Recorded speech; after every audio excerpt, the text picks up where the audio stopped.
paborito, dito sa ating dulang.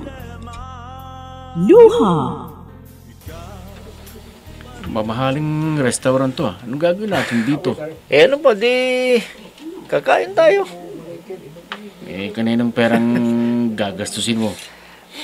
Kung pera ni mama, huwag na. Pare, kaya kita dinala dito para sabihin sa'yo na nakita ko si Maita. May kasamang ibang lalaki. Ano? Maniwala ka, pare. Ako mismong nakakita kay Maita na may kasamang ibang lalaki. Pare, ayokong biro yan, ha? At bakit naman kita bibiruin ng ganyan, pare? Pare, huwag ka na magkaila. Dahil aminin mo man o hindi, alam ko, tulad ni mama, ayaw mo rin si Maita para sa akin.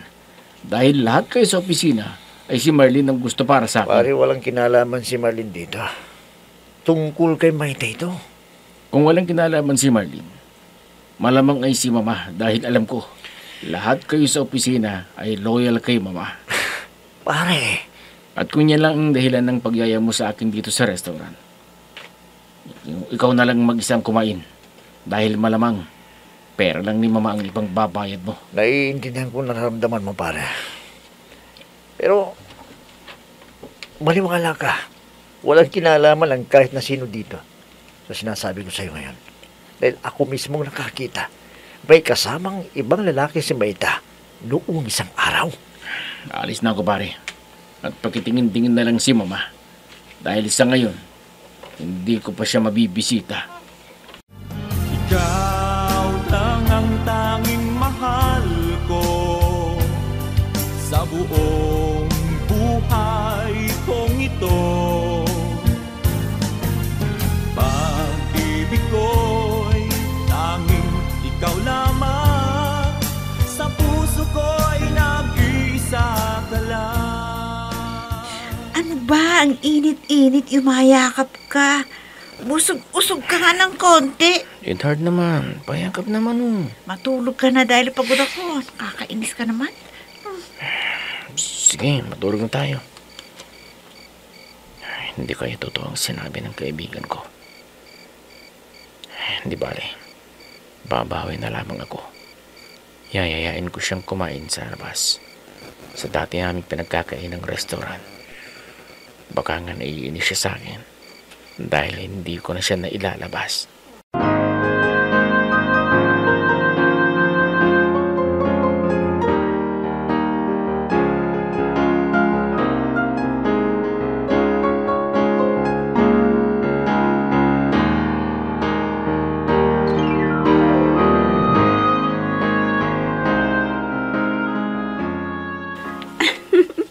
Bakit ka kaya laging niyayayang kumain sa labas ni Kuya Sunny, no, te?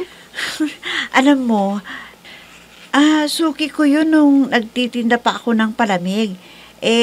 Ngayon lang kami muling nagkita, kaya niyaya niya ako. Swerte ka, ate.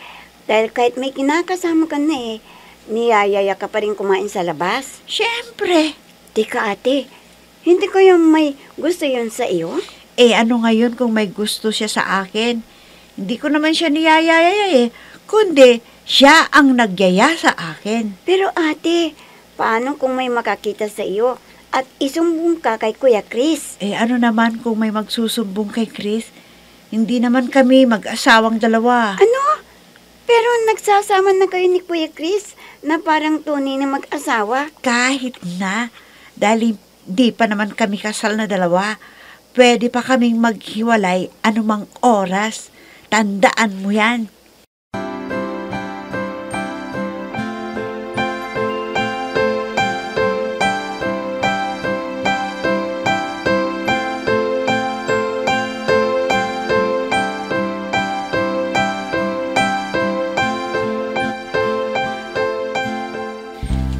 Ano kayong naisip ng lalaking ito? At dinala ako dito sa restaurant na to. Nagusto mo bang mga in-order kong pagkain? Lahat yun ay paborito mo. Teka, ano bang meron? Bakit mo ako dinala dito sa restaurant? Pwede naman bumili ng karne sa bayan at lutuin na lang sa bahay. Para naman maiba ang kapaligiran natin. Asus, gagastos ka pa kulang na nga iniintriga mong pera sa akin. Bakit? Ayaw mo bang kakain tayo dito? Dati naman yung gustong-gusto mo ha. Dati nang marami ka pang pera, ngayon, wala ka ng pera. Ni pambili nga ng brief mo, hindi ka na makakabili. Tapos, pasosyal-sosyal ka pa. Dinala mo pa ako dito sa mamahaling restaurant. Samantalang sagad naman ang bulsa mo. Umuwi na nga tayo. Ano? Pero naririto na tayo. Maghintay lang tayo ng waiter na lalapit. Pwede ba? Huwag ka nang umasta na parang marami kang pera. Ang mabuti pa, umalis na tayo. Ano? Naririto na nga tayo. Alis pa ba tayo? Wag na. Pakain-kain tayo sa mamahaling restaurant na to. Pero pagdating naman sa bahay, ang daming kulang. Ha? Ang daming kulang? Kinumpleto ko ang kailangan natin sa bahay ha. Bumili ako ng isang sakong bigas. At pinuno ko na rin ang ref ng mga karne at iba pang mga kakailangan nating pagkain. Nakabayad na rin ako ng kuryente at tubig. Maging wifi, nagbayad na rin ako. Ano pang hahanapin mo? Bakit? Pagkain lamang ba ang kailangan sa bahay? Yung mga utang kong cosmetic sa kaibigan ko, yung inutang kong bagong damit ko sa kapitbahay natin, hindi ko ba kailangang bayarin ang mga yun? Oo na, amot, pag nakapagpasada ako, babayaran ko ang lahat ng utang mo. Dapat lang.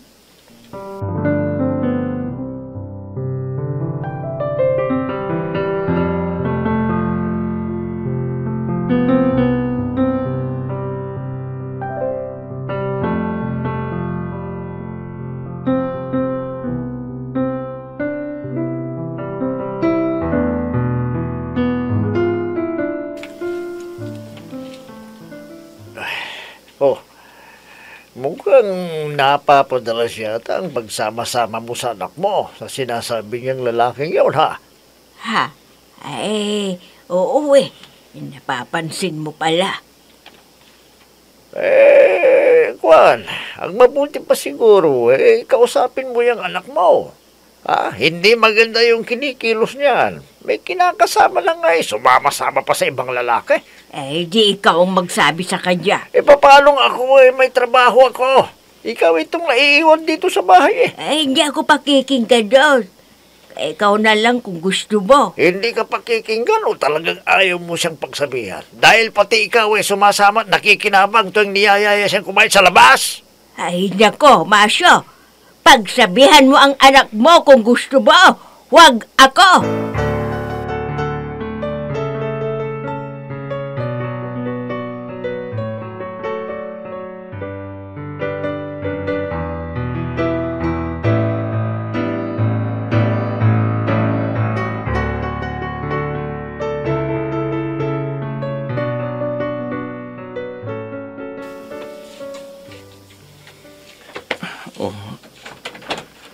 Itay, kayo pala. Magandang umaga po. Pasok po kayo. Salamat. Bay, mag-isa kaya tayo rito. Wala ba si Maita? Nasa banyo po, Itay, naliligo. Magkahipiyo kayo. Wag na. May nakapagkapila ako sa bahay. Bete ka. Alis ka ba? Mamamasado ho ako. Itay, napasyal kayo. Bakit po? May problema ba? Wala naman.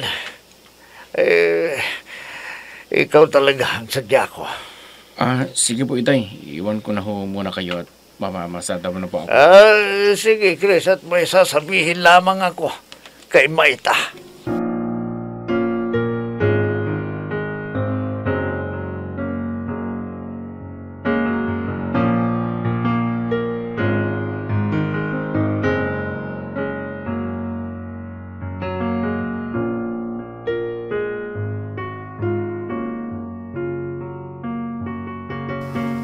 Wala naman pala kayong problema.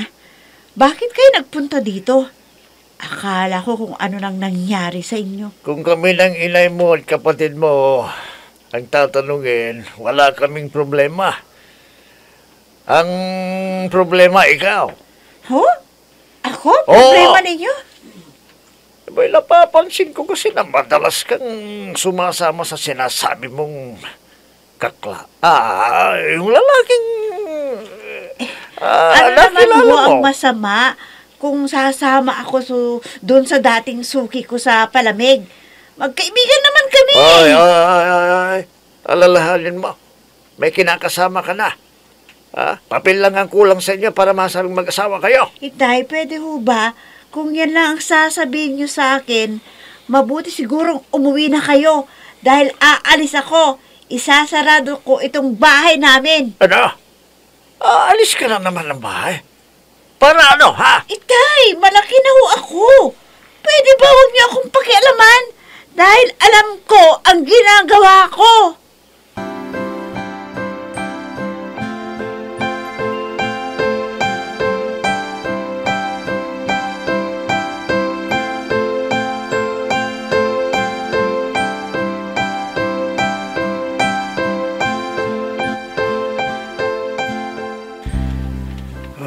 Tama na siguro itong binabalad ko. Total, tatatulong naman kaming kakain.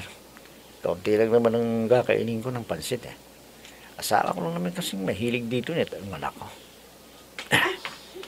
Ngayon lang ako nakapasok sa restaurant na to. Masarap bang luto dito, ha? Teka, si Maita ba yung bagong pasok? Ito. Wow. Ang sarap nito. Si Maita nga.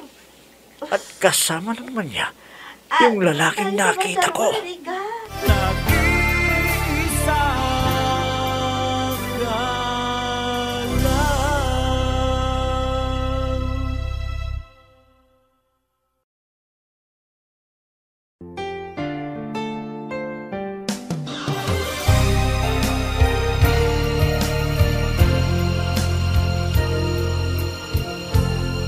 Magmula nang tayo'y di na nagkita. Sigurado ka bang pera mo ang pinagbabayad mo sa iinumin natin? Oo naman. Bagong sawda ko pare. Kaya makakasiguro ko na pera ko to. Hindi sa mama mo. Bakit kasi hanggang ngayon ayaw mo pa rin tanggapin ang pera ng mama mo. Oh, Huwag ka na kasi magtampo sa mama mo. Kung nasabi man niya sa'yo na hindi ka niya, okay, yun dahil lamang siguro sa galit niya. Pero palagay ko lumipas na yung galit ng mama mo. Tingnan mo na lamang ha. Nagpapabigay nga sa'yo ng pera eh. Hindi mo lang tinanggap. alam mo naman yun eh. Kaya lang, hanggat hindi niya tinatanggap si Maita bilang makakasama ko sa buhay. Pero pare, ikaw na rin ang bumanggit kay Maita eh. Hindi mo siguro mamasamain kung muli kong babanggitin ko sa rin ito. Bakit? Anong tungkol kay Maita? Alam mo pare, nakita ko siya muli. Sa pagkakataong ito lihim ko siyang kinula ng larawan. Napicture ko siya pare. Teka, ipapakita ko sa'yo. Sandali ito, tingnan mo. Ito siya oh. Yan. Iyan din ang lalaking una kong sinabi sa'yo na nakita kong magkasama sila ni Maita. I love you.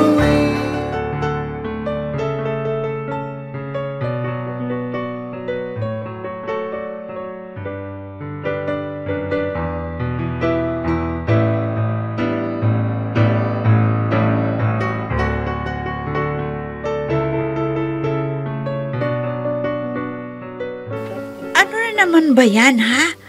Wala ka na bang alam gawin, kundi ang awayin ako? Hindi kita inaaway. Tinatanong ko lang sa'yo dahil 2 beses ka nang nakita na may kasama kang ibang lalaki. Okay. Para matahimik ka na. Para sabihin ko sa'yo, ha? Suki ko yan nung nagtitinda pa ako ng palamig. O ganoon, suki mo. Bakit hindi mo dalhin dito sa bahay? At nang makilala ko naman. O at bakit ko pa siya dadalhin dito? Wala namang okasyon. Kaysa naman nagkikita kayo sa labas. At huwag mong ipagkakaila dahil may mga nakakakita sa inyo. Yan ang hirap sa'yo eh. Mas pinapakinggan mo pa ang ibang tao kaysa ako. Pinapaalalahanan lamang kita. May kinakasama ka na. Oo, may kinakasama na nga ako. Pero hindi pa naman tayo kasal. Ikaw lang naman ang may ayaw ng kasal eh. Matagal na kitang inaalok ng kasal, pero ayaw mo. Tapos ngayon sasabihin mong hindi pa tayo kasal? Ibig bang sabihin nun, porket hindi pa tayo kasal? Malaya ka pang makikipagharutan sa iba? Teka. Bakit mo ako inaaway, ha? Hindi kita inaaway. Tinatanong ko lang sa'yo kung sino ang lalaking kasama mo. Nasagot na kita, hindi ba? Kaibigan ko yon. Naging suki ko yon. Malaking tulong niya sa amin. O ano pa? Baka gusto mo ring itanong sa akin kung gusto pa kitang makasama. Sige, tanungin mo lang. At hindi ko lang alam kung paanong parang bombang sasabog sa pandinig mo ang isasagot ko sa'yo. Anong ibig mong sabihin? Ang ibig kong sabihin, lalayasan na kita kung wala na akong ibang maririnig sa'yo kundi ang pangsiselos mo! Sweetheart. O ano? Aawayin po mo pa ako? Pasensya ka na, sweetheart. Mahal kasi kita at ayaw kong maagaw ka ng ibang lalaki sa akin. Ayaw kong mawala ka sa buhay ko. Talagang mawawala ako sa buhay mo kung lagi mo akong inaaway dahil lang yan sa pagsiselos mo!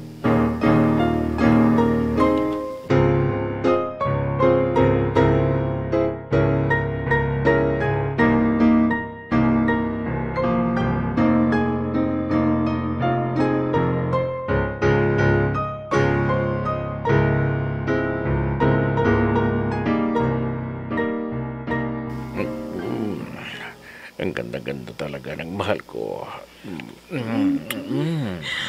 Sunny, Hindi nakakasawa ang kagandahan, Maita. Kaya nga, hinahanap-hanap kita. talaga? Oo naman.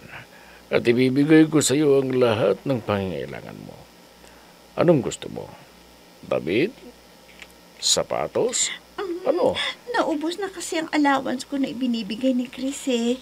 Ayoko namang humingi sa kanya dahil sisitahin na naman ako noon kung saan ko dinala ang pera. Kung pera ang problema mo kay Chris, ako hindi problema yan. Basta lagi kang naririto sa tuwing kailangan kita. Oo naman. Lagi akong nandito para sa'yo.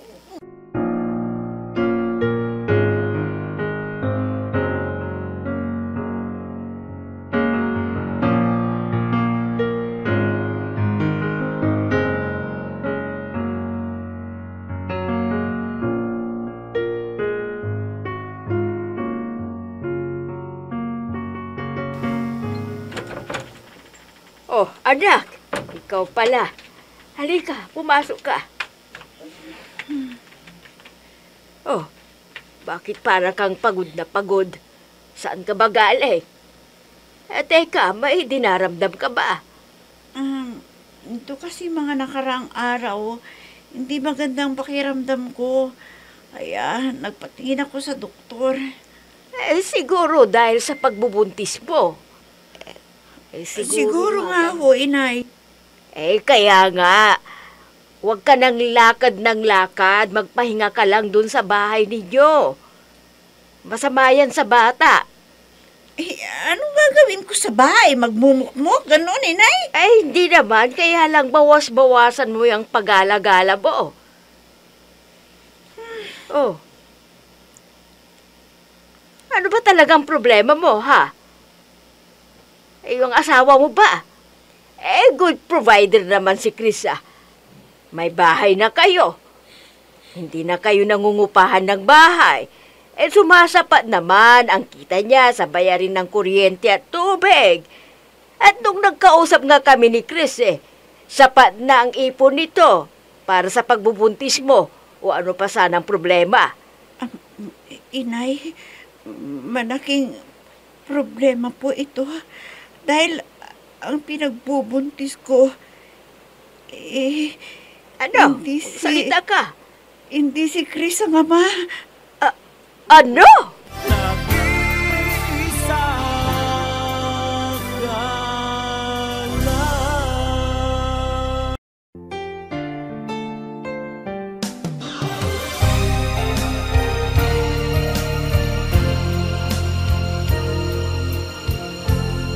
Magmula nang tayo'y Ano ang kahihinatnan ng pagsasama ni na Chris at Maita ngayong hindi si Chris ang ama ng dinadala ni Maita? Mga giliw naming tagapakinig, sundan bukas ang huling yugto ng kasaysayan na itinampok namin sa linggong ito dito sa ating tulang.